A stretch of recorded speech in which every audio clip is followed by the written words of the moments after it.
আমরা 2-3 দিন গেছে গা, সবাই বুঝাবুঝি করতেছে। আমি ভাবছি আব্বা এবার সময় আমার লেগা কদমা লইব, এটা লইব। আমিও ভাইবা আনন্দ পাইতেছি। আর কয়েকদিন থাকবো মনে হয়, এরকম ভাবতেছিলাম। তোমরা কোথায়? ঘরেই ছিল রাত্রে। জি। কটার সময়টা? আমরা সবাই ঘুমাইছিলাম তো।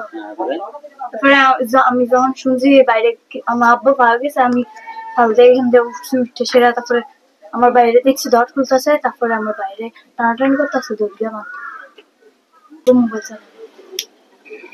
আমি ছোট থেকেই দেখতেছি মোবাইল চালানো।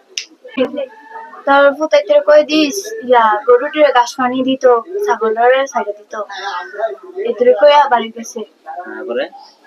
তারপরে আমার আম্মা আমার ডাক দিছে, স্কুলে যেতাম, আমি উঠছি।